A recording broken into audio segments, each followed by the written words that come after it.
Welcome to part 16 of Griff Ruby's series, Ecclesiology for Sedevacantists, based on Dogmatic Theology, Volume 2, Christ Church, by Msgr G. van Noort.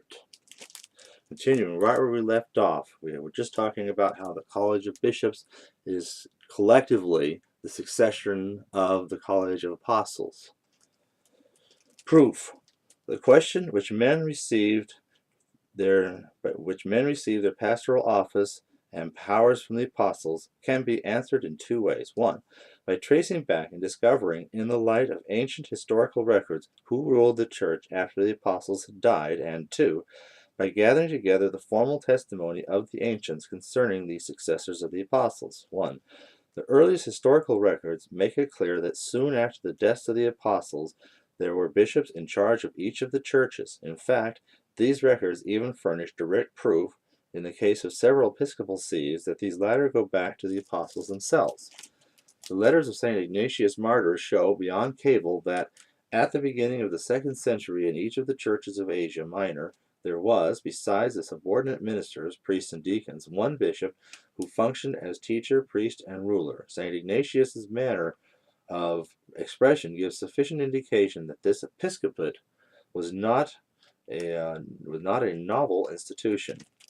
Hegesippus journeyed from east to Rome about the middle of the 2nd century, and on his way visited very many bishops, and found the same doctrine being taught in each of the episcopal lines of succession. And so, in the middle of the 2nd century, there could be reckoned in many cities a line of bishops who had succeeded to the posts of their predecessors. Interestingly enough, that was one of the things that persuaded me towards real recognizing tradition for what it was. One goes here from bishop to bishop, succession to succession, and despite the various quibbling and whatnot, they one and all have the same doctrine, the same church, the same community of believers.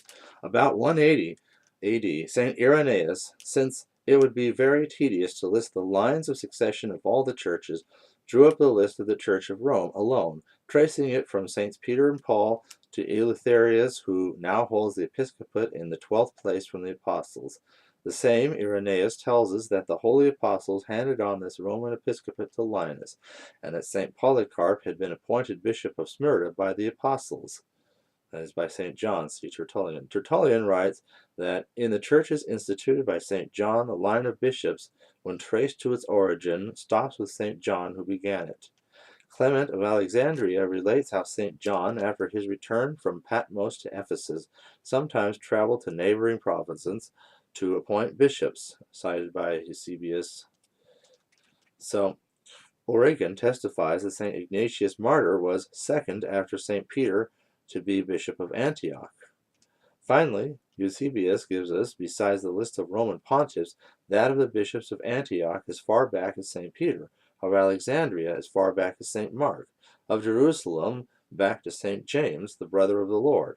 Furthermore, formal testimony establishes the fact that the early fathers unanimously considered the bishops as successors of the apostles.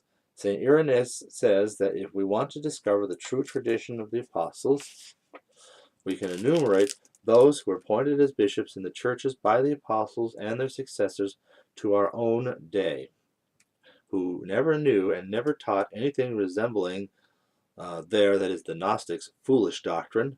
Had the apostles known any such mysteries, which they taught privately and sub rosa to the perfect, they would surely have entrusted this teaching to the men in whose charge they placed the churches, for they wished them to be without blame and reproach to whom they handed over their own position of authority. So that's very interesting. They never had fallen for the foolish doctrine of the Gnostics. Who can we find hasn't fallen for the foolish doctrine of the Novus Ordo? I don't mean just signed the documents of Vatican II, because not anybody really fully understood the import of all of what was in them.